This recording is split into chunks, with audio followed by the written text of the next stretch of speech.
What is up, everybody? Welcome to, I believe, episode 5 of Sports Card Talk. It has been a little while since we've been able to get the gang back together, but we're excited. I know we were already talking before. We're ready to get into it.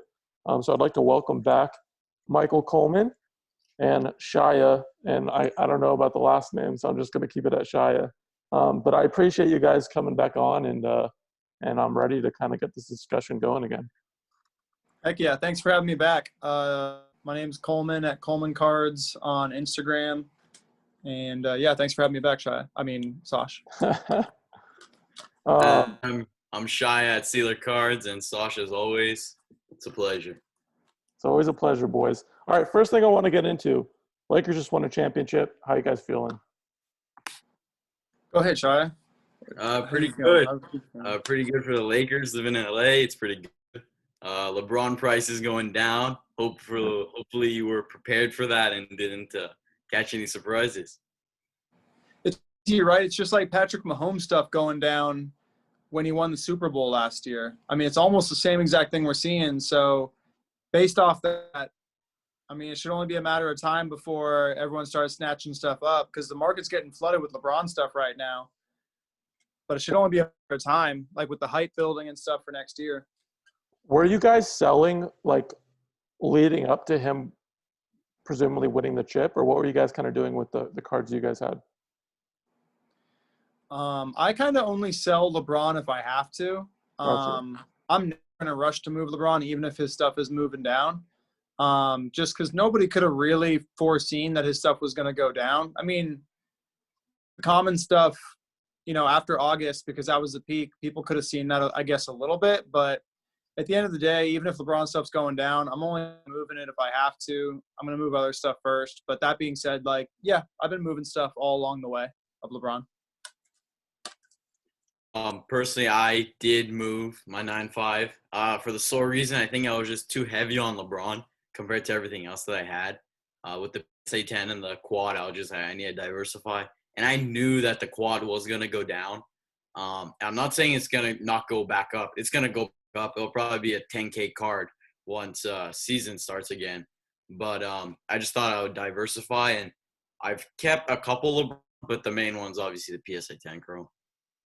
So was the 9.5 quad like something you've been holding on to for a while, or was it like something you bought recently? So I originally had a 9.5 Min Gem, and the Min Gem was whenever I bought it super low, I think back in February or March.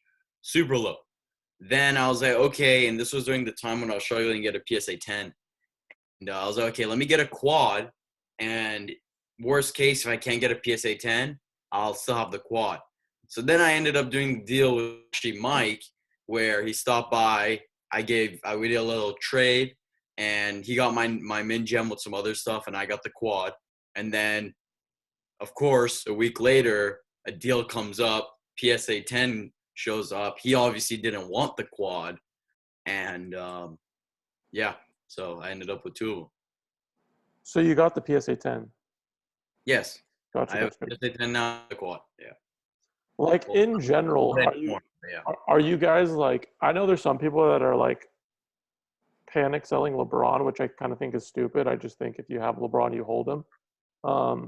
But like, I know like a lot of people have been DMing me this, they're like, well, like, when's the time, to start buying these cards? And like, for me, like, I always say like, well, like, I feel like if you're buying it right now, you're in pretty good shape when season starts.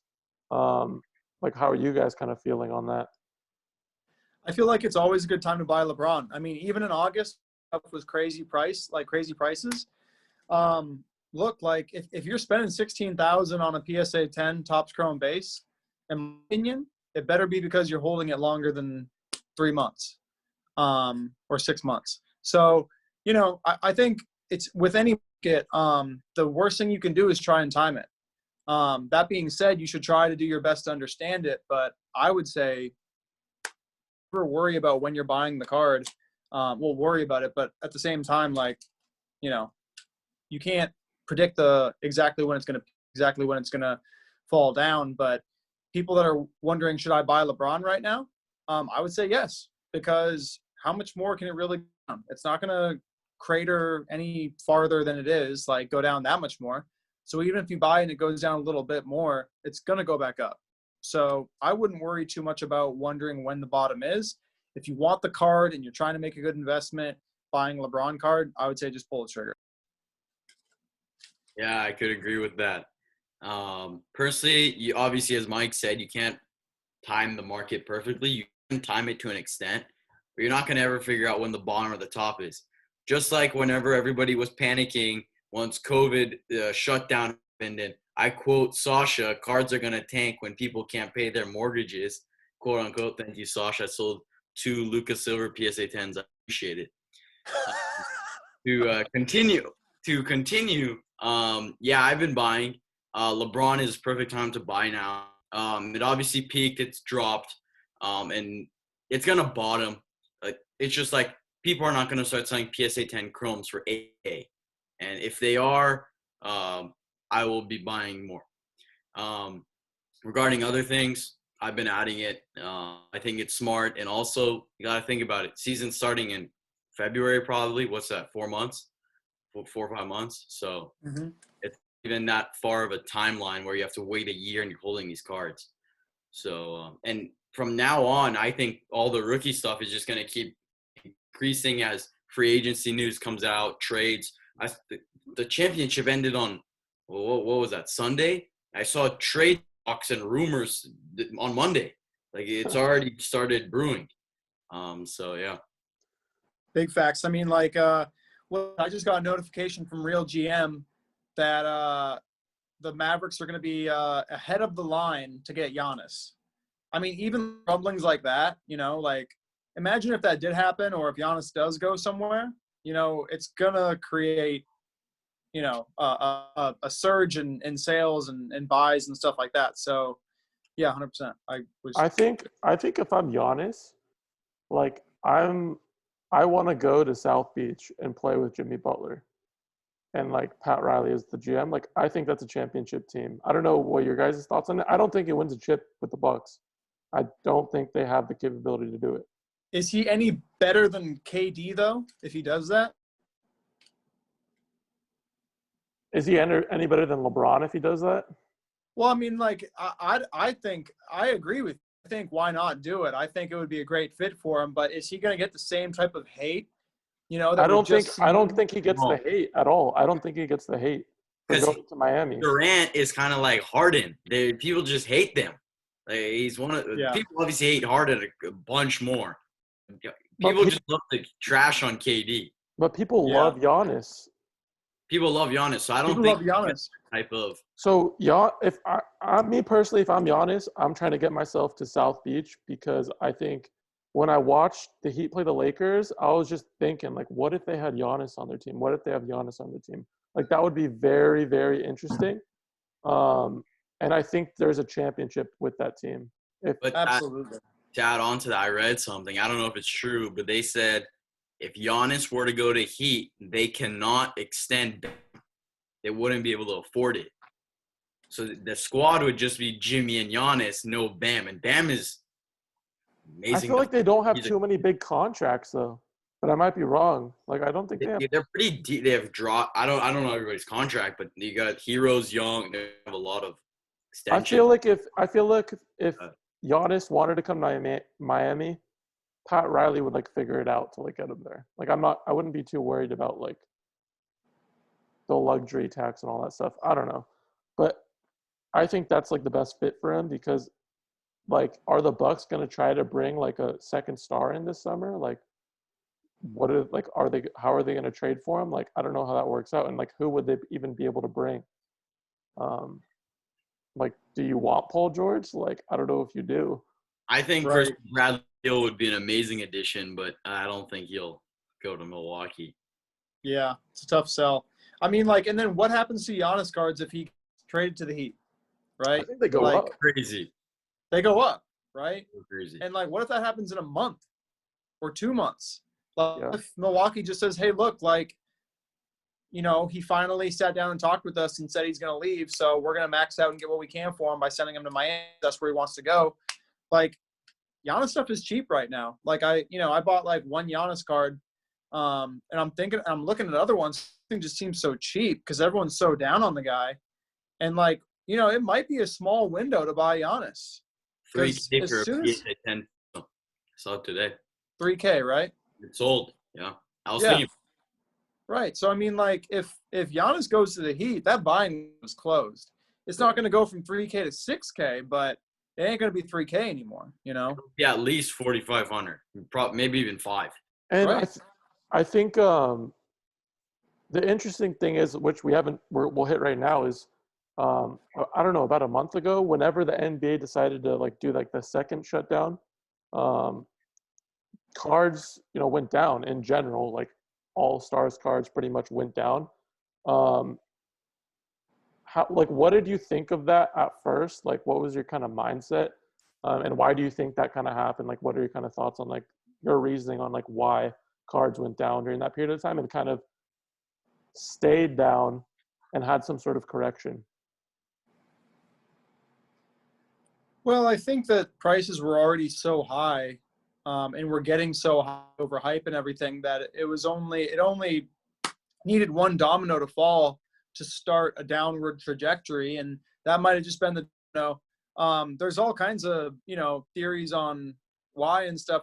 I think something that we definitely saw is politically, a lot of people are just apolitical when it comes to sports. They don't really want politics in sports, and I think there's definitely a large group of people that were just a little bit sick and tired of hearing about all the social justice stuff. And nobody's wrong or right, but at the same time, like if that turns people off a little bit because they're getting bashed over the head with it constantly, they might lose some interest in everything, and they see a shutdown and their fears become realized and prices start to dwindle a little bit.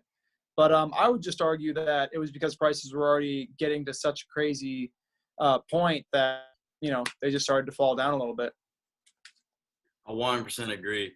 Yeah, I think the whole political involvement in sports, I think, kind of pushed some people the wrong way, and they're like, okay, I'm sick and tired of this. I just want to watch sports. I don't want any of this stuff, and they got just irritated. I get it, I guess. But you also got to think the high of the prices, and even where they are now. Think about it, what the prices were in March. Like it's not even comparable. Like the percentage up, I don't know what we are, but it's astronomical. So even the down now is extremely high. Absolutely. Just to jump on that, like Kawhi, take Kawhi PSA 10s, right? What are they at right now? 2K. And that's a crash, right? They crashed. Right. But what were they in March? Do you remember? I was buying them for $500 a piece. Right. I think I remember like 350, 400. So did they really crash, or, Well, I mean, like, you could say the I same sold thing. one at the high. I sold one at the high. I didn't want to sell it. And now this one, I'm thinking, okay, I have $500 into it. I think it'll be K card again, or 4K or whatever it is, once they rebuild, hopefully, and do something. But it crashed. It crashed in like a day. But if you think about it, it's like in stocks. You don't check if a stock just crashed in one day and then say, oh, yeah, the stock is horrible. Look at like the 3 month, the 6 month, the 1 year. Like look at all those uptrends. Then You're like, okay, the stock is going up. It had a little down. It should rebound because it's still on the uptrend. Right. And, I mean, with Kawhi, I tried to catch a falling knife, and I bought one at 500 on the way down, thinking like it's not going to go down anymore. And it went down to 2K, so now I have to sit on that. But I would just like, all the people out there and stuff, anybody that was buying that card at $6,000, like, unfortunately, it was a bad buy. It was a really bad buy at $5,000. Same with Giannis. Same with, LeBron Topps Chrome at 16,000. Doesn't mean that it won't get back there. It's just at that price, it was a bad buy. And unfortunately, if you didn't have the understanding of the market to know that, then, you have to sit on it for a while. And I think that the like slowdown of the market was going to happen, like no matter if that suspension occurred. That just sped up the process. I agree. Like, yeah, everybody was going to get knocked out eventually, exactly. And then those prices would have like come down. But it happened all at once because like everything got shut down for a short period of time, and then it just could never reboot.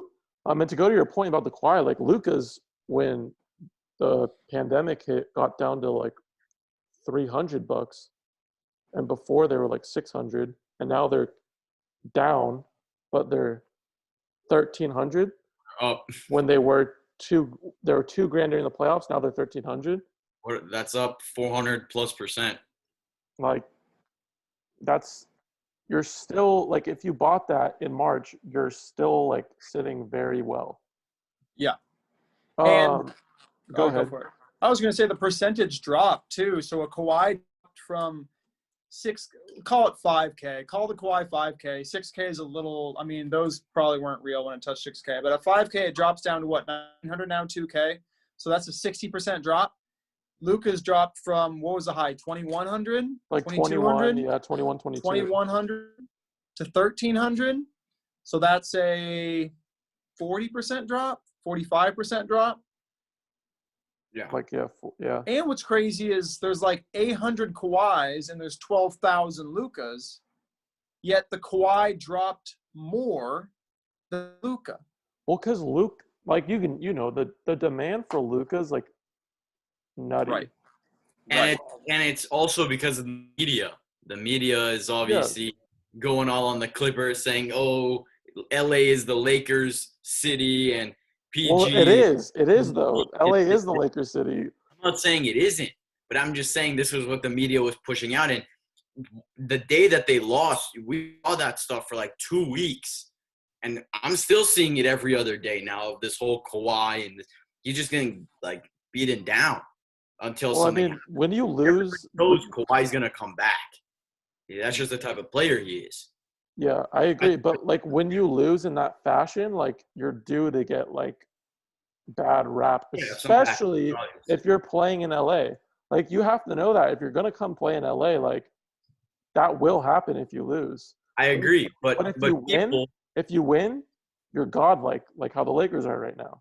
I agree, but people also they didn't look at the big picture of how Kawhi played throughout the bubble. Kawhi played fantastic throughout the bubble. Right. But he just couldn't do it. He obviously didn't play that great in the last game. But if you look at what he did leading up to that, he played impeccable. But people just focus on the last game and think about what help did he have. What Lou Will probably put up like, was it like 12 points? PG did absolutely nothing. Like it was just horrible. But it wasn't just Kawhi's fault. Yeah. I think that's a big variable. I think another variable is like what Sasha was saying is that Luka is so in demand. Like the demand for Luka is just really big because there's so many collectors. Like there's a Luka collector born every day, basically. And so that's why I would argue that Luka Prism PSA 10, even at a population of 12,000, is going to go up before the Kawhi goes up. I agree. Because you have the collector base. You have all these people that if they don't have the card already, they want the card and they're on their way up to the card. And then you also have all the investors. And the big thing with the Luka is some celebrity could easily buy 50, 100 Luka PSA 10s, flex on their Instagram. They're not going to be able to go buy 50, 100 Kawhis. And they're not going to want to. And they're not going to want to. But it's not fashionable. Exactly, because Kawhi isn't the most exciting player who's going to do a step back on you. He's going to play post up, drive for the hoop, mid-range. He just does all the nitty-gritty. That's right. So at 1,300 for Luka, though, for me, I'm like, that's a buy. Are you guys kind of in the same boat? Like that just like for me, Luka at 1,300 just seems like such a like simple play where I know that before the season starts, this is probably going to be, you know, I think me and Chad talked about it last night, like a 2 to like 3. Safe. Safe. Like, what do you guys kind of think about that? And are you currently trying to buy Luka at the price point that it's in? If I can find a Luka Prism PSN for like 1,100, 1,150, I'll buy it. I think at 1,300 it's a buy, but I think what a buy is kind of like a spec. So if you're not willing to put into any work of understanding cards or the market or anything like that, and you just want a Luka card, go after the Luka Prism PSA 10 at 1,300. because that card eventually, even if it goes down to 1,100, is going to go back up past 1,300 at some point. What I would say is a better buy is if you're willing to go along that spectrum and start putting work into understanding Luka cards, Luka rookie cards, different sets and everything like that. And you can start understanding which ones are cool, which ones haven't really been sought out yet. Because there's a million Luka rookie cards. And if you put in the work to investigating and researching all the cards, you can slide along that spectrum to where a better buy isn't actually the Luka Prism PSA 10. Maybe it's Crown Royale. Maybe it's a status credentials. Maybe it's something like that that's going to hold the value it has right now without taking a little dip before going back up. You bring up an interesting point, because this has been a topic of discussion when the prices went down during the whole suspension of the season. Everybody was like, at that point, a lot of collectors were like, see, that's why you don't buy base, you buy color. And do you think because people maybe have got scared because of the whole base dip, that they're now wanting to put their money into color? Because for me, I'm like, look, like, there are some collectors that are just like, did we lose Coleman, or is he good? Oh, there he is. I'm here. No, I got a call coming in. Sorry, go for it. No worries. But like for me, like I'm like, there's collectors that are like, yeah, you should only be buying color. Like that's what's going to play out long term. Blah blah blah. Which I get what they're saying, but at the same time, it's like they're saying that like base should be zero. I'm like, the only way your color goes up a decent amount is if your base is actually appreciating as well. Yes. They both have to complement each other, right? Yeah. Exactly. Like, so for me, like I was buying, I like Trae Young, as you guys know, and I think he's a buy right now. Last year what I did was I loaded up on base. This year what I did is I bought base, but now, I have a little bit more equity now. So I was able to buy like red prism, purple prism, all numbered, like, that sort of stuff, like red disco. But like, I want to know, like, what are your kind of thoughts on basically everything I just said and the whole color versus, because I think, Coleman, that's the point you're bringing up is similar to that, where it's like the base versus color and everything that's going on kind of like in topics of discussion right now with collectors and investors and all that. Absolutely. So again, it just goes on the spectrum. If you don't want to put in any work and you just want investment, you want to own the card so you can watch a Mavericks game and say, hey, look, I get a Luka rookie card, get the PSA 10 base. It's going to be a wild ride, go up and down, but for the majority of the time for the next year, it's not going to be 1,300. It's going to go up. It might go down to 1,100 or 1,000 or something like that. I don't see it, but it could. It's going to be a weird ride. If you want to put in some work and research and understand different markets, you might be able to position yourself to make a better buy if you do a color.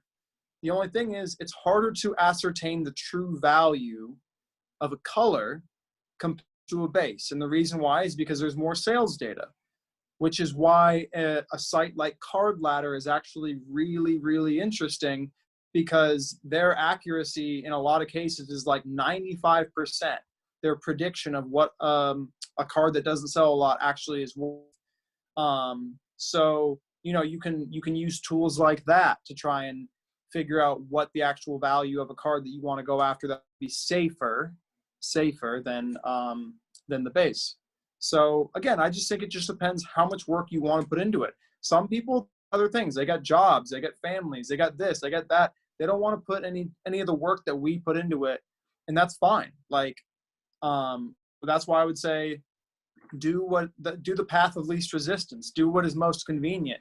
Buy the PSA 10 base, or buy a pink ice or something like that, or whatever. But as far as the color and everything, you got to be able to put in the work and understand what that card's worth, and if you're getting it at the price or if you're getting it for lower or higher, and know if you're overpaying. Sometimes you need to overpay if it's a rare one, and sometimes you need to overpay in general, just in case if it's a really nice raw copy or something like that. But those are all the intricacies and nuances of this market that if you don't understand, you can't really play in it and be successful. Yeah, I completely agree with that. My take on base versus color. Well, let me talk about this first. All these people that say base is garbage and it's going down. Okay, let's go back to this because we just talked about this. This dip. March. How much for Lucas doing? Sash said 300. What are they doing now? 1,300. So this dip that people are talking about, in the long run, there was no dip. It's been up.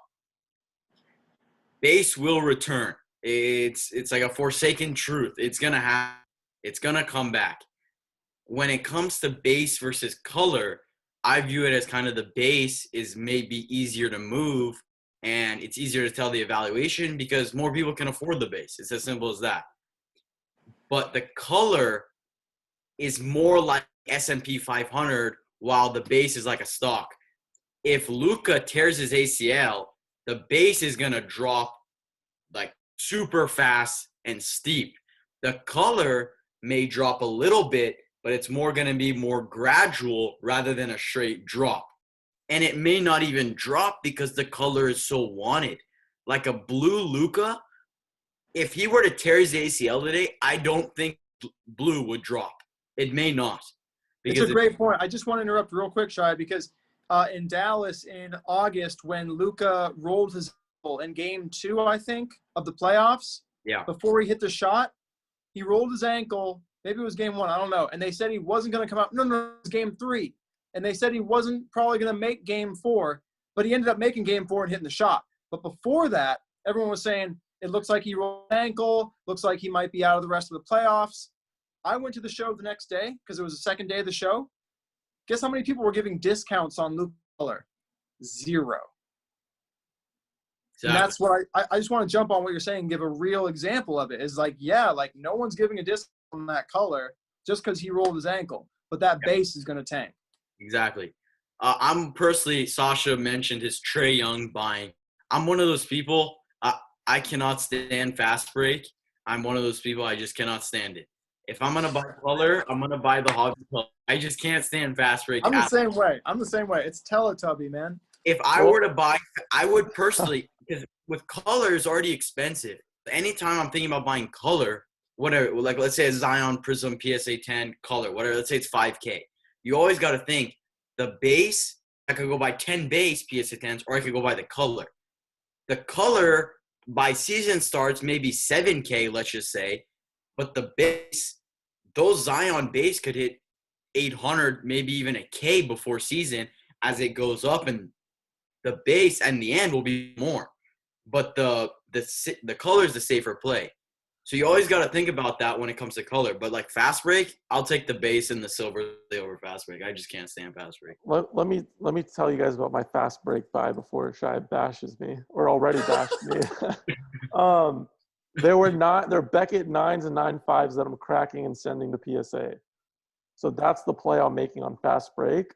I will say, like, I agree with you, like in saying, like, or actually the Trae Red Disco though was a PSA 10, but the other two purples were 9s and 9.5s. But I do get what you're saying. Like, Red Disco is always going to be kind of second fiddle, but I still think it's a play to be made. Like, I still think those are going to appreciate. I don't even think it's second fiddle. It's fourth fiddle. There's lots of things in front of it. Okay. Red ice. But I also purchased the Red Prism Trae PSA 10, which I think is it's color, it's jersey matching. Like that card I got for 3.2K. Isn't that super low, Mike? I talked to him. That was a 5K card. PSA 10. PSA 10, 3.2K. That felt like a good buy to me. Yeah, I'd agree. And yeah, I mean, like I don't know. It felt like a really good buy. And at 3.2K, what happens when Trae, if he can do what he did last year and actually get into the playoffs, like that becomes very interesting to me. What is a Luka, Mike? You know the answer. What is a Luka Blue 10 doing? Somebody wants 33K on Facebook, and Card Ladder has it at 22K. So the blue's out of 199, correct? Correct, Yeah. But for the sake, I mean, but for the color, it's just tough. Color match. That's what I know. And you want to compare 10, right? Like there's 34 blue PSA 10s. I don't know how many Trae Reds there are, but I'm guessing there's like 50. So for sake of discussion, it's about the same population for PSA 10 Reds compared to blues, right? Yeah. So a Trae Red at 3.2K, like I feel good about that. Right. Like, a quick way you can do it is if a Trae is 400. And Luka's 1,300. Exactly. That's what, 3.3? 3.2, 3.3x. So So 3,200 times a card. 3.2 puts you at like 12K. So technically, yeah. But again, we're getting away from the fact that there's Luka collectors that look at that blue as like a grail, right? Exactly. And they're not trade collectors are not there yet. Obviously don't. Me buying that card, I'm buying it big because I know that 3 months from now there's going to be more attention on Trey, so that's going to bring up its value somewhat. And I'm also making a bet saying, hey, look, I like Trae Young, and I think that, he's going to have a really, really good season and hopefully sneak into the 7th seed. That's why I'm buying that card, essentially. I think there's one big issue regarding this whole thing is everybody said it. I think I know one person, and his name is Roy, and he says that Zion is better than Luka. But for the majority of people, people say Luka is he's going to be amazing, and he's the best out of the rookies out of recent years. But with Trey, there's Ja. And there's this whole thing that people say, Ja is better than Trey and this and that. Yeah, no. Trey is better than Ja. And I think that causes a slight discrepancy regarding his prices. I agree. I mean, I think that I'm buying Trey. You guys know I don't buy any John Morant. I'm buying Trey all day over John Morant. For me, that's what I like. That's what I think that is going to play out long term. And like Zion is not better than Luka. Zion first has to play a full 60, 70 games and be healthy. I hope he can be healthy, and I hope he can just be more conditioned and lose some weight and ball out. But from what I've seen from Luka already, I know if he continues on the trajectory he's going, he's an all-time player, somebody we haven't really seen before. We've never people I feel like people are starting to get normalized to how good Luka is at such an early age, which is scary. But I'm still buying Luka. I just think he's crazy good. And he's already shown it. I think if I had to put my money down on it, I think he's regular season MVP next year. If I had to put money on a guy, I'm picking Luka. Yeah, I think he's going to be the favorite. No, I mean, who's going to be the favorite? Luka's got to be top 3 in the favorite discussion. Nobody will want to see Giannis again. I don't. Right. And Giannis is done. I think LeBron. It's just nobody really wants to see him win again. I don't know that's kind of the theme I'm getting. But I think it'll probably be just between LeBron and Luka. Don't sleep on KD. Okay, I missed. Sorry, I completely forgot about KD. But yeah, I think KD's in there, and if he's healthy, that's interesting. KD's gonna have to have a hell of a year, though. That's a long shot. Luka's already got what he's built, So I'd say that the favorite would go Luka over that, and it's narrative and it's a fresh new face, People love Luka, man, including in the NBA and stuff. So I could totally Luka easily getting it, but who knows? But yeah. What do you guys think? Because I know we mentioned Zion, Shai, you mentioned Zion. What are your thoughts on him just from a player perspective? Look, I mean, it's so early. I haven't seen real Zion yet. And everything in the back of everyone's mind is the injury risk. So what I think of Zion is that he's an incredible talent, only comes around once in a while, and he could be truly great as well. Injury is just going to be the big thing. But everything that we're seeing from the guy in our limited sample size of what we're seeing shows that he is as great as advertised. It's just that there's the injury risk. He was out for most of the season, and he was on a minute restriction. And, right now the narrative points towards Luka because we saw it happen in that Luka versus Zion game where Luka down the stretch took over the game and Zion really couldn't do anything. But again, it's impossible to judge Zion from the information that we have right now. We have to see him for another year. And that's the biggest problem that we all get into as collectors and speculators is that we want to judge a kid who's 20 years old, who has all this potential, and say what he's going to be. And my thing is, if everyone right now is kind of like injury prone, you know, that's why he's only worth 500 and Luka's worth 1,300. I'm buying Zion because the upside is there, and the kid has crazy talent, and he's a good kid, a really good kid, and there's a lot of money behind him, like a lot of marketing going into him and everything like that. So I'm going to bet on him right now, you know, as far as making a purchase and stuff like that. That being said, I'm not putting a ton of money into him or anything like that. I'm not going crazy. Yeah. I'm a Luka guy, but, you know, Luka are crazy, and Zion gets absolutely no respect because of the injury risk. Yeah, I think Zion's big thing besides the injuries is conditioning. He needs to stay on the floor. Well, we haven't even been able to see him how long he can stay on the floor because of the minute restriction. But to me, it looks like he needs to lose some weight for the moment being, because we know he's a force. We know he's going to dunk. We know he's going to make plays. I think one thing about the Pelicans is I don't think Brandon Ingram is the future of that squad, and it's Zion. So they got to start forming that team around Zion. I don't think Zion's going to be the second fiddle to anybody on that squad. Zion-wise, it's just conditioning and injury. And I think the big thing with Zion, as everybody knows, is the name. I don't remember the last big name that came in the NBA is probably LeBron. But I would argue that Zion may even be bigger than how LeBron was coming in, because Zion's name, there's so much marketing, his deals, it's just ridiculous. Everybody knew Zion whenever he was playing in college and saw his highlights and all that. And media was obviously way different back then than it is now. So ask any teenager right now and most adults that follow sports in some extent, pretty much everybody knows who Zion is. And I think his base 10's at like 500. I want to say 5 to 575. So I mean, like, you know, that you could probably buy that card if you want to keep it very simple and sell it off before the season and make, you know, I don't know, 40%, 30%. So I mean, like, that's like just because the hype of him, and then like.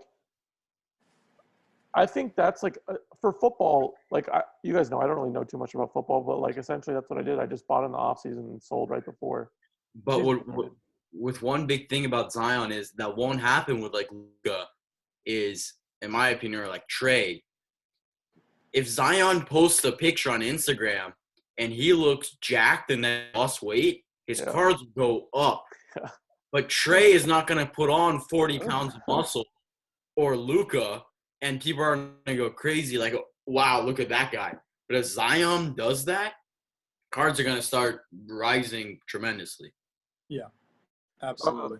I got a couple interesting questions that I want to kind of bring in here from Instagram. Somebody asked, is the market just going to keep going in circles from modern to vintage, back to modern to vintage? What are you guys' kind of thoughts on that? What do you think? I wanted to get into vintage, but I think it's gotten to the point where I can't afford it, and I don't have the drive because I can't watch Wilt Chamberlain play at the moment. I can't watch put up a triple-double. And honestly, a PSA 4 is just not very appealing to me. But I think vintage is obviously very expensive. I don't think there's going to be this trend between vintage and present. I think vintage, what's going to happen? Like, what big thing that is going to spike vintage or tank it? I don't see anything tanking vintage. I think there could be spikes of documentaries that show how great some of these players are. But I don't even think they're in this market, because one group of the present players are all playing, they're all performing, while the other ones, we already know what they've done. So I think it's just steady growth vintage. But the vintage came down a lot recently, I'm pretty sure, right? Yeah, it did. But I mean, like a PSA 6 Oscar Robertson was $1,000 card 3 months ago. And then a month ago, it was $12,000. See, that's crazy. That's why vintage is going down, because vintage And it prices. What? And it should go down. It should. Yeah, Well, absolutely. There's no reason why vintage should go 12x in 2 months. It makes absolutely no sense, and it's completely speculative, and it's a reaction that we see every year, which is, okay, all the modern guys are fizzling out, so now we start moving towards safe, secure investments, which is vintage, retired Hall of Famers, everything like that. It happens every offseason. We just saw it more pronounced with more of a run-up just because of the new market that we're in. But all this is going to settle out. Vintage will go down and slowly creep back up every year. When all the modern guys are fizzling out of the playoffs, we're going to see vintage start to go up a little bit. The same with Michael Jordan stuff. Same we're going to see with Kobe Bryant stuff. You know, Michael Jordan stuff in the offseason always goes up. The best time to buy Michael Jordan stuff is mid-season of the NBA, because nobody's thinking about Michael Jordan cards. They're only thinking about modern guys. You know, and that's routine, like cyclical, happens every single year. But this year there was no midseason buy really because of the Last Dance. Right. So would now be time to buy Jordan?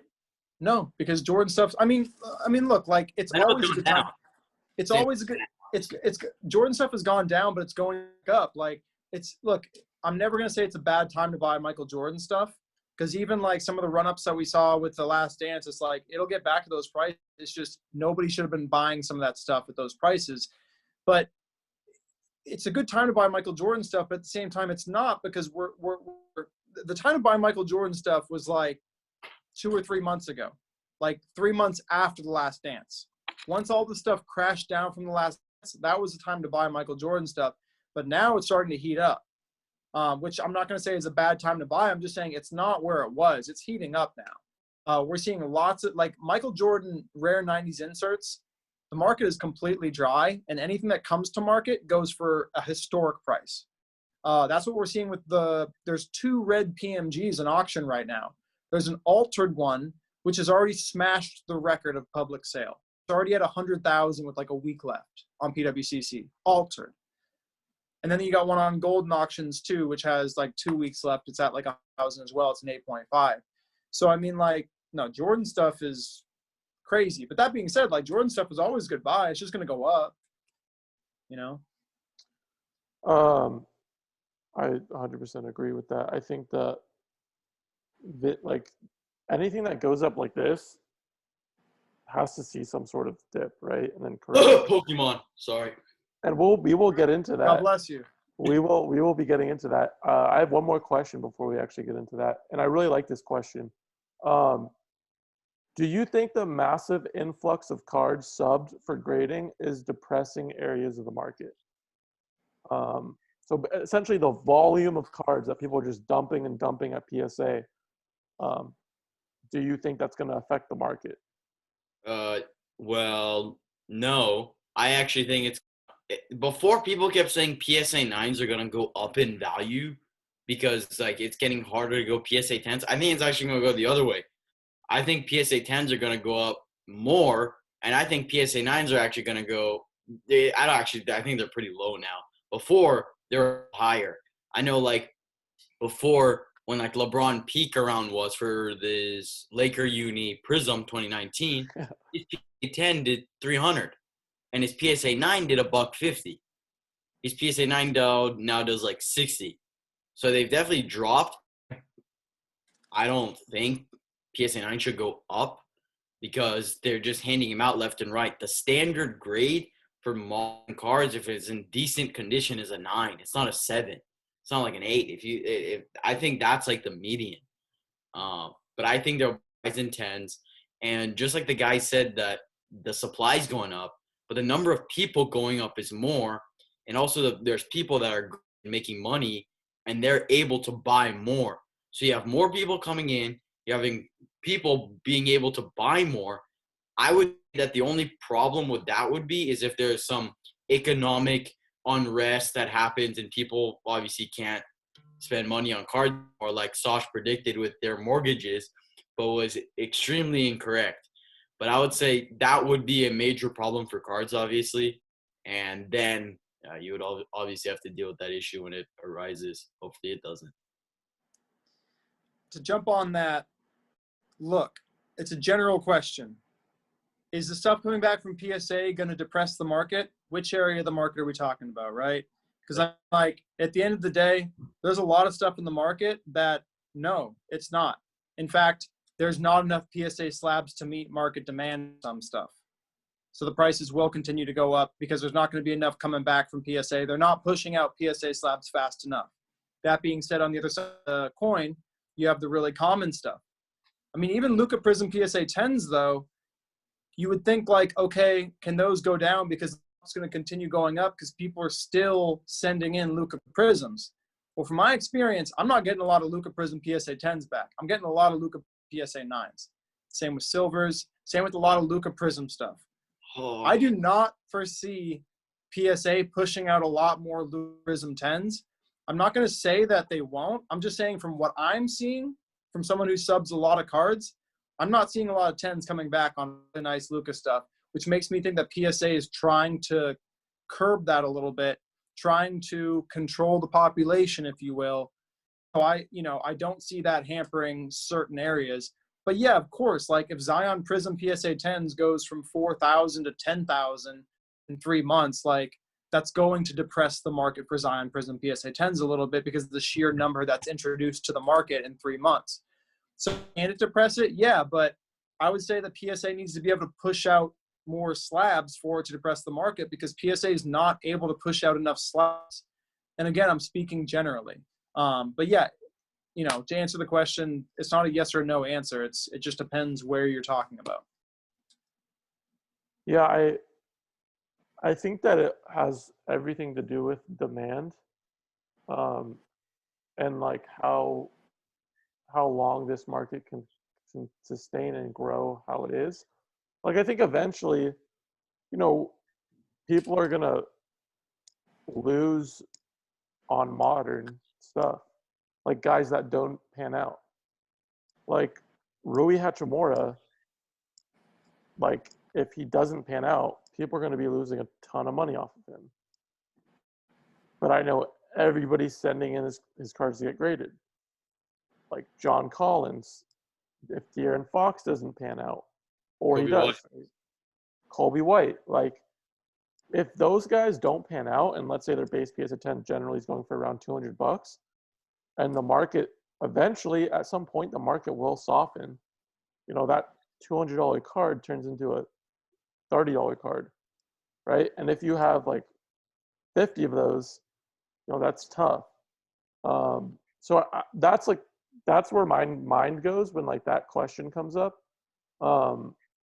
Like eventually the market will soften, and for me, like a lot of those young guys, I'm just flipping to put my money into stuff that I like way better. Whether that's like LeBron, whether that's Pokemon, whether that's Kobe, whether that's Luka, like, you know what I mean? But I do know a lot of people that like those are actually what they're buying and like what their investments are. And I think that's when it gets kind of scary and interesting. Right. But that's just bad investing principles. But that's going to, like, I know there's a lot of new things that are going to be coming out where the day-to-day trade of those cards is going to be like the premier thing. And like, I think when people say like bubble, I don't say that as much as the market softening and then the player not panning out. Like people think like with the playoffs, we saw like Giannis was 7,000, Kawhi was $5,000, LeBron was 15K, Luka was 2K. Like, but only 2 teams made it to the finals and only 1 team can win, right? So all those prices had to come down at some point. And I just think when that question comes up, my head goes straight to like modern young guys and them not panning out and the market softening, and then just cards going from 500 to $50. To me, that's what makes a lot of sense. Whether that's 3 years down the road, a year down the road, 10 years down the road. Yeah. Right. Let me bring in Pokemon now because I know we've we've actually gotten like a lot of Pokemon questions.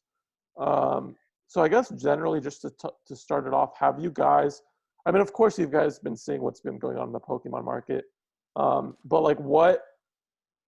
Just I know like none of you guys are too like into it, but just from your like general perspective right now, what are your kind of thoughts on what has been going on with the Pokemon market so far? Mike, go. I don't know anything about Pokemon cards, man. I only know a little bit from what I see on Instagram and a couple of people I know, like Sash, that about Pokemon. I don't know anything about Pokemon other than, look, if a PSA 10 Charizard Holo First Edition was $50K a year ago, does that sound right, Sash? A month ago, I was in a deal to get that card for $80,000. 80 a month ago. A month ago. Okay, and now it's moved up to 220. Now the last one sold on Golden Auctions is 183 plus a 20% buyer's premium, came out to 220K. That was Logic who bought that. And I also know of one other private sale that happened like literally a day before that sold for 220. Sure. So I wouldn't buy that card. I wouldn't buy that card right now. Now, does that mean there might be stuff on the outskirts, right?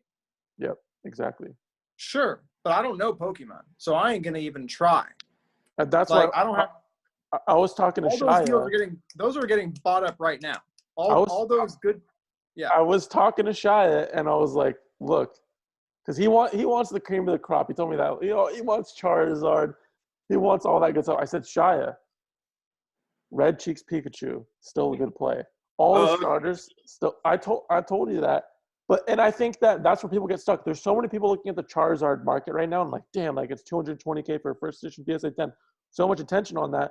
But nobody yet has looked at a lot of the other stuff. I mean, it has gone up, but I still think that's like where, like, if you're trying to get into it now, the play actually is. Right. But see, my thing is, I don't know who Kobe is or who Grant Hill is. You know what I mean? Yeah. Like, I don't know which is which in Pokemon.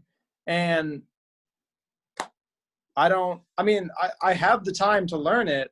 I just, I'm too afraid to put in the work to learn it, to make the mistakes that are necessary to make to do it, just because I got my lane with basketball.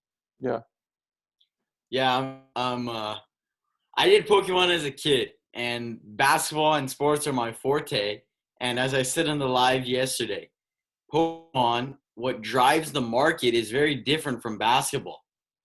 Luka can put up a triple-double and go to the finals and win it all, and those cards are going to go up from, let's say, now till then. Charizard is a character in our imagination, and he's not going to win any battle, but the whole argument is that it's art.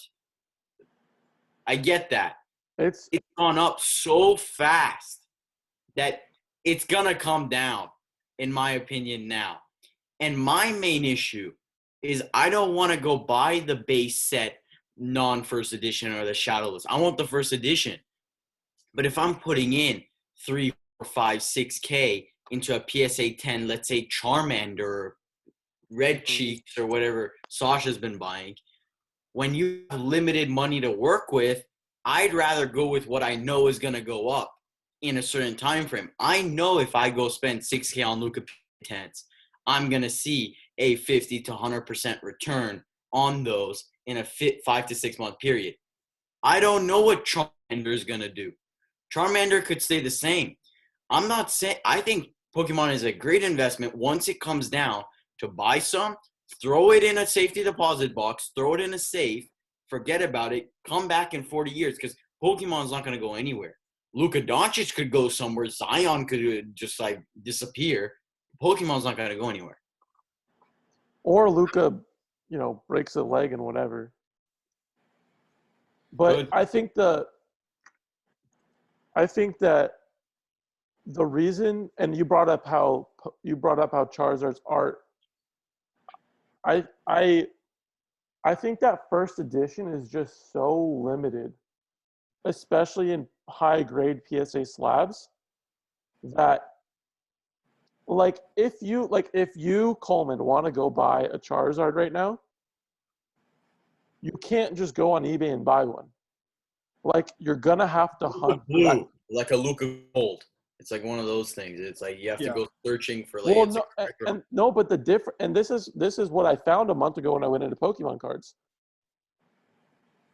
It's extremely hard to find, and if you find it, the person's gonna tell you this. Honestly, I probably want to hold it unless I get a number that I can't refuse. And so you're going. Everybody says about like a Luca Gold. If you go ask Mike about how much is Luca Gold, he's gonna say the exact same thing. I don't really want to move it, but if you offer me $800K for it, okay, I'll take it. I agree with that, but also this is 20 years older, and they're already established, right? And like if you think about first edition, it's like the 86 Fleer, except like on steroids. So like the market is so many people are looking at it right now that of course the market's gonna, anything that's going up like this has to come down. Yeah. But I think that like it's not I saw, like, I heard a couple people talking about Project 2020. I was like, that's the worst comparison you can make with first edition. Yeah, not a good comp. You know what I mean? Yeah, so like that's where I'm telling people, like, look, like it's completely not like that. If you're buying, I don't know if Unlimited will stay this hot forever, but I know if you're buying first edition stuff, it's super hard to find, and that's a really good sign. And if you're buying high grade, I think in the next 20, 30, 40, 50 years, that plays out really well. I think right now we're seeing so many celebrities getting into it that it's just kind of beefing up the market. And I do think it's going to come down, but I still think that there's still plays to be made, specifically with Red Cheeks Pikachu, because if you did watch the Logan Paul break, you saw the only Pikachu that was pulled were the Yellow Cheeks, which I still think is a good buy, but no Red Cheeks were pulled. And that's a really good sign and shows how limited they are. I mean, a PSA 10 Red Cheeks did 10K yesterday, 10.6, something like that. And like, just from like a basic understanding, everybody in the world knows who Pikachu is. And if you're like not a Pokemon fan, you know Pikachu. So I think that card specifically plays out well because of the name brand of Pikachu. And I just think there's a lot more room with it. And I think the same thing with the other starters as well. I did Pokemon as a kid, but I have no interest in Pikachu. Like, Pikachu's known, but I want like the big bad Charizard. Or you want the Blastoise, like, or the Blastoise, Venusaur, because those like the evolutions or whatever. But Pikachu's like a staple, I guess. Well, and I think the thing is Blastoise, like if you're looking at it and comparing it to the Charizard at 220, like that's like cheap. Yeah, right. So I think there's still like plays to be made. Like I think everybody's just looking at Charizard, and that money is eventually going to flow down to the rest of the stuff. And so like if somebody was telling me like, how should I get into Pokemon right now? Should I buy a Charizard? I would say, hey, like, why don't you look at the other, first edition stuff and make plays there? For me personally, like you guys already know, I already bought all my Pokemon stuff. I bought it like I don't know, like a month ago. Like I'm not going in and buying more because I already spent like a lot of money on Pokemon stuff. But like for me, like I have a Charizard 8.5, and I bought that for a lot cheaper than what it is now. Like for me, like my mindset is like, hey, like look, like I bought that deal. I bought 3 cards in that deal. I think it was a Blastoise 8.5 and one other card. The Venusaur, Blastoise, and a and the Venusaur was a 9. I bought those 3 cards for 17.5K, right? Those 3 cards right now are probably closer to I don't know 40, 50K now. So like the question is like for me, like I'm like, damn, like 17.5, and I'm like at least doubling my money realistically, like that in a month. Like, maybe I should take that money, pull it out, put it to, because I really like Red Cheeks. Like, you know what I mean? So I still think that like for some things, like if you're holding it, like maybe it's a good time to sell off, but I still think there's tons of other opportunity with Pokemon as well. And I think that there's only going to be more and more people getting into it. The nostalgia of like a person who's like 25, 30, 35 coming back and buying these cards like that have money, like I think plays out really well. And again, I just think the first edition cards are the closest thing to art because it's so limited. I think, well, this nostalgia is the same thing with sports cards. You know what I mean? I agree. Yeah. Everybody still had that same experience. I think Pokemon is amazing long term. Honestly, I think it's great for people that have the money to flip in the long term. And I kind of put that in the same category of like Jordans and Kobe's and probably even LeBron's, of just cards that you buy if you have that equity to use while doing everything else and just stash it for years. I'm not talking about like 3 months. I'm talking about for years. And I'm sure that that trio that Sash has, if he holds it for 15 years, that trio will probably be worth 100K. Probably, maybe even more. I wouldn't be surprised at all. But I think Pokemon, you just got to wait for the dip, because there will be one. And then at that point, I really think it's up to you. But I'm one of those people that I like the first edition holo. I'm not going to do anything else besides that, really. Yeah, and I think when you bring the dip, like when we talked about how like Luca was 300 in March, it went to 2,000, then it went to 1,300, right? It's going to be very similar. I think exactly. I think it's going to be. I think it's going to be very, very similar to that, where it's like, yeah, it went down, but it's still like soccer did, honestly, because basketball was kind of more progressively going up, I feel like, but like soccer, I think that lasted for like 3 weeks. I don't know if that was a full month. Champions League, yeah. Soccer was dirt cheap for as long as I can remember. Suddenly went bonkers for a week and then crashed, and now it's flatlined. And Sasha's prediction is it's gonna go up, which I'm hoping. Well, I think with soccer, the thing is, like, and we talked about it last night, is that basketball just ended, baseball's about to end, and football with the whole coronavirus stuff should be ending. I know you have a different opinion, but football's ending for me. And if it doesn't, then there's only football left. So what is everybody going to put their money into? And what's everybody's attention going to shift to? It's going to be soccer. You also say that, but people are already buying. They're putting their money in basketball. No, they are putting their money in basketball, but like it's like how we saw with football, like in the beginning of the season. Like a lot of money went into football. Like I just think that yes, people are going to be putting off-season money into basketball, but I think a lot of money is going to go back into soccer. That's what I think, and I already have enough Mbappe cards, but I bought more last week because I felt that it was just too low. Somebody actually, people are actually bringing good questions. Let me find it actually. It wanted us to compare a couple cards. Okay, here it is. Long-term hold. Which one are you picking? I already know what this type of question is going to be. Charizard. No.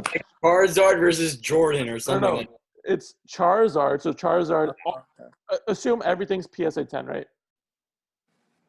Charizard, or I guess it's more going by player. Charizard, LeBron. Yeah. Jordan. Yep. Mahomes. Luca. Yeah, I saw this. Or Mbappe. One guy? You have to pick one out of all of them.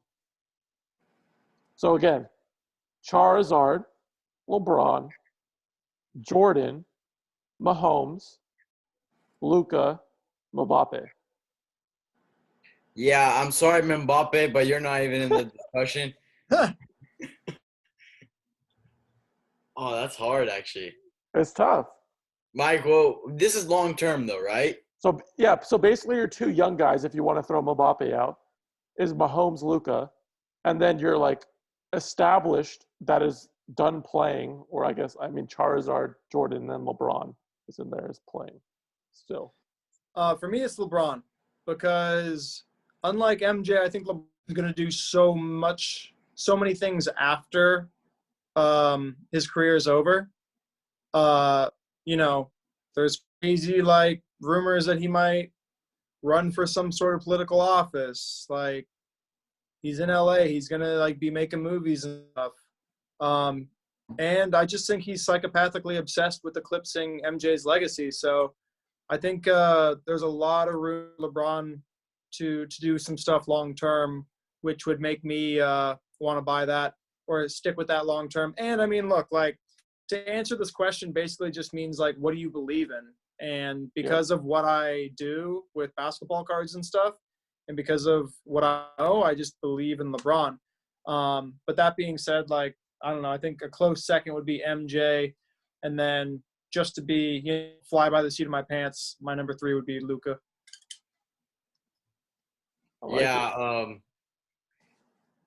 I want to say MJ, honestly. I want to say MJ, but contradictory what I just said, I am going to say Charizard. I wouldn't buy Oh! Yeah. Yes. Ryan's on the boat. Yeah. And I'll tell you the one it's between Charizard and LeBron. It's between the two.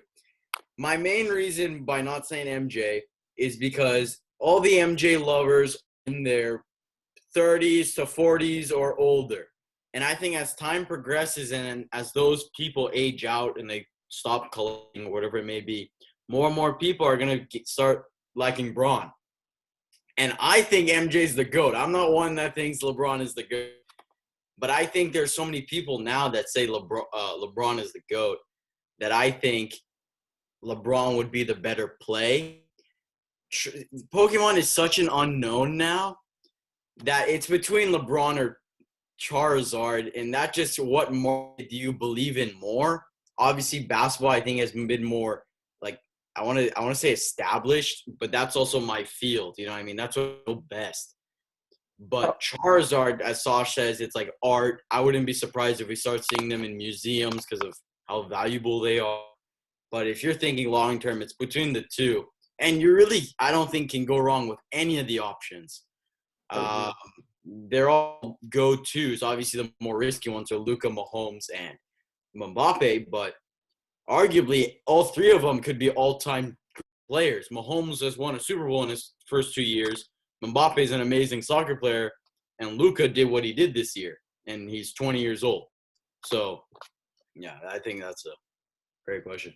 I love the pick, first off. I mean, again, I think you can't go wrong. It's between the two. I think that when you tell me a Charizard first edition PSA 10 has a pop report of the PSA 10s of 120, I'm picking Charizard because there's only 120 of them. And like that card, like you're saying, like 40, 50, 60 years down the line, there's probably not going to be enough. Like, people can send in those first edition cards if you have them, which is extremely rare, and you're probably not going to get a PSA 10, right? It won't.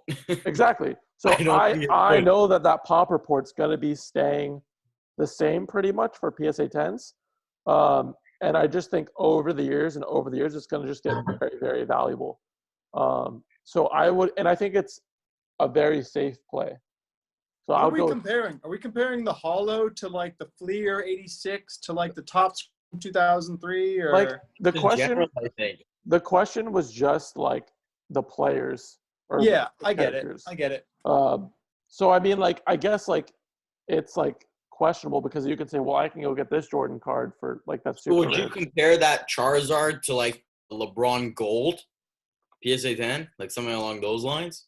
Because you can't compare to a refractor that's so much less. I don't compare to vinyl because the vinyl's 101. There's 150 Charizards. I mean, even if we're just comparing like the character to the players, I'm still picking Charizard just because I think it's the safest bet that I know I'm going to make a good return on, and I don't know. But I get what you're saying. Like, I don't even know how much is a Luka Gold or a LeBron Gold Topps Chrome PSA 10. Yeah, like how much is that card? Like, I have no idea. 400.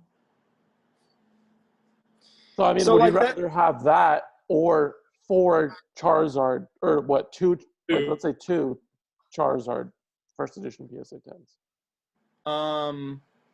That's a tough one. That's tough. I'd sell LeBron, get 1 Charizard, and then a PSA 9 LeBron. There you go. Best of both worlds. No. I think that question helps us learn more about ourselves than it does what's a better investment. Like It's very broad. I agree. Yeah, it's just whatever you guys answer, it speaks to me about who you are as a collector, investor, a human being. More so, I get more about that than I do of what the investment is and what's better. I mean, because it's like they're all good. Yeah. It's just like MJ versus LeBron. If you say LeBron's better, I'm just gonna say, oh, okay. Like making a persuasive argument, you're just telling me about yourself. There was like Because it's like you can persuade anybody either way. Yeah. Yeah. And don't forget to throw Kobe there too. Right. Because if you live in LA, Kobe's the greatest. Kobe's the GOAT. But we got another good question. This person has $2,000 to start out essentially with their, let's say they're, collecting, but also it's like an investment, right? What should they look at? What should their plan be? How should they go about it? You know what you should do? Sash was able to buy 3 PSA 10 trays and a PSA 10 Luka from somebody for $2,000. Get up whoever that guy is and do the same thing. Coleman was at that whatever show. He has. Coleman was at that show. I was at that show. I think this question always needs to come with a part 2 of the question, which is what field? Well, a part 2, which is an answer, which is how much work am I willing to put in? Because if you're willing to put in the work, you 2,000 into 200,000, in a year or two. If you're willing to put in the hustle and the work, but if you aren't putting in the work, then you're just buying one card to hold on to long term, right? You're gonna throw it in your safe deposit box and let it sit there, or you're gonna throw it in your, your safe and let it sit there. So it just depends, It's just such a tough question, but let's say like they're trying to keep it basic. Let's frame it. Yeah. They're trying to keep it basic. They're probably like a Prism base guy, Topps Chrome. You know what I mean? Like as simple as possible of what they could buy. All right. Shai, go ahead. Well, then it's probably things that I would say the 3 of us have been buying. It's the Luka, the Trae, and the Zion. I don't see – like you could go make an argument maybe for like the LeBron Laker uni first year. You could say something along those lines. But like if you're not going to go in the work to go and grade raw and all of that, obviously you can probably make a greater return. But also PSA could screw you and you just waste that time and money, and now you have a lot less to work with. And plus you have to go sell all those 9s or whatever you got back. So I guess that's the answer. 2K is like, I don't even know. That's like 4 Zions or 4 Trae or 5 Trays. You could get like a Luka and 2 Trays, I guess. It's probably something like that. But I'm not a fan of these questions because there's so much you could do with 2K and like all the diversity. Oh, okay. We can change it to what would you do with $2,000? What would I do with $2,000? What would you do with $2,000 right now? If I had $2,000, I wouldn't hold any of these cards. Because the only time I hold is if I still have money to put it. Because these are cards you're going to wait for 5-6 months. So if you only have $2,000 to spend, you're just going to be sitting duck for 5 months waiting for those cards to go up. So are you saying if you have $2,000, you're grading? Yes. What if you, like, what if you can't grade? How about if you can't grade? Yeah, exactly. Let's say you can't grade. I give you $2,000 to spend on whatever you like, but you can't grade. What are you buying? Well, then it's the Luka, Trae, Zion. It's Prism.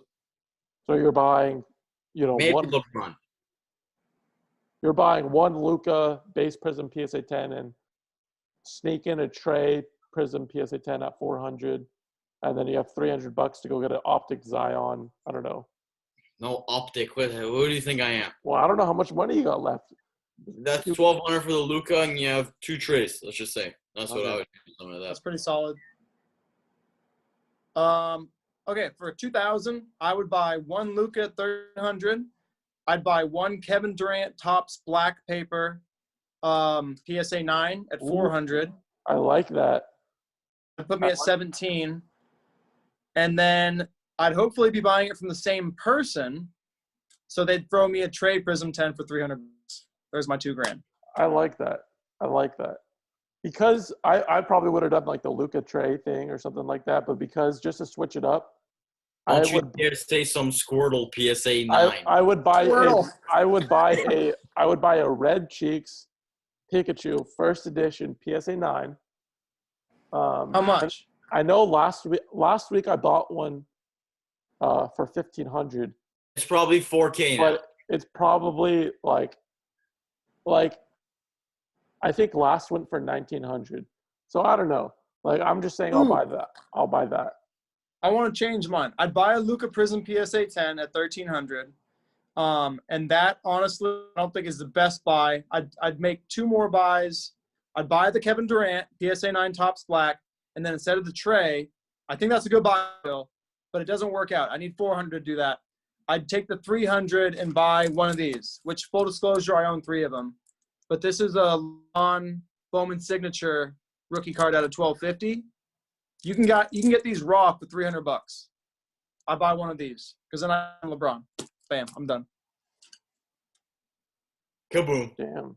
I can't wait till our next episode and then we like see where everything's at. Everything just tanks.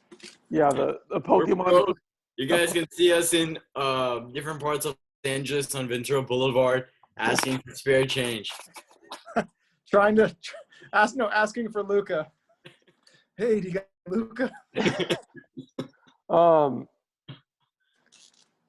Okay, so I think we'll end it soon, but before we go, I want to know like and I think we do this every time, like what's one big card that you're looking to get and are eyeing on specifically right now? My God.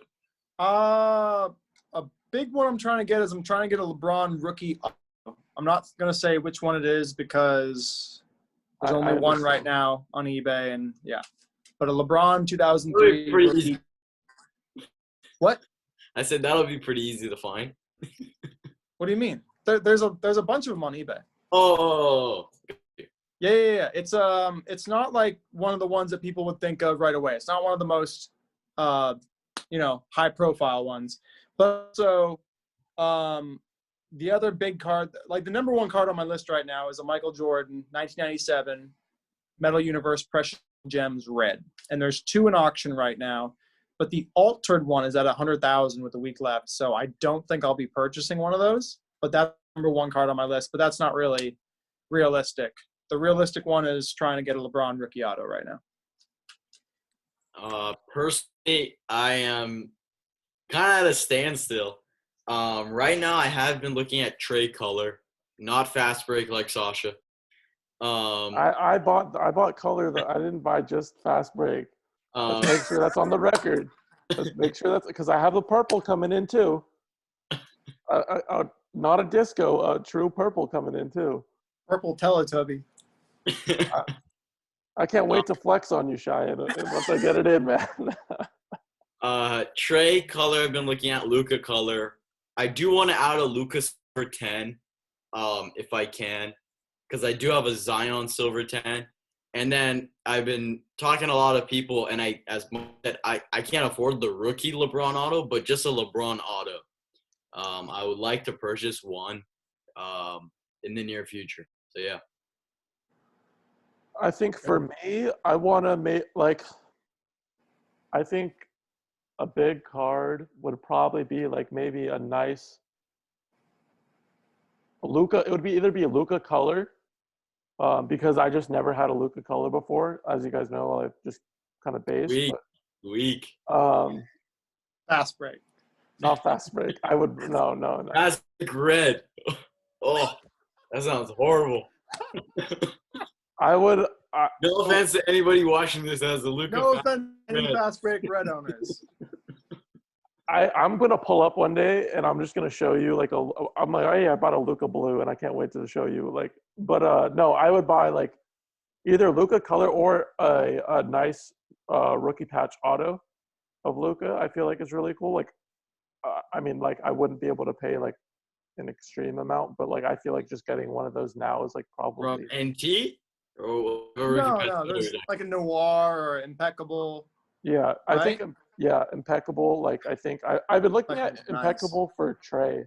So like I think a nice Luca or something like that would be cool. But yeah, that would be my pick. No fast break, Shy. No fast break. Fast break rainbow coming your guys' way in the next People are episode. I'm gonna have the Luca fast break for rainbow. everybody watching. If you're buying fast break, it is okay. These guys are just haters. You're gonna make money. No, you're gonna make money. Fast break's fine. Fast break's fine. I just don't prefer it. That's all. I'm a I'll take a pass on snot-nosed fast collector. break. I'll take a pass. Give me my base. Thank you very much. We'll end it here on the fast break, just like butchering. But I appreciate both Shaya Coleman coming on. Make sure you follow both of them. Shaya's at Steeler Cards on Instagram. Coleman is at Coleman Cards on Instagram. I'll make sure I put both of their links to the Instagram pages below. So make sure you follow them. Because if you don't, like, then why are you watching this?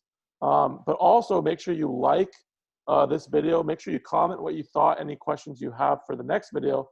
And then make sure you subscribe to the channel. And hopefully you guys enjoyed. Again, I appreciate both of you guys for coming on. Heck yeah. Thank you so much, Josh. Appreciate it.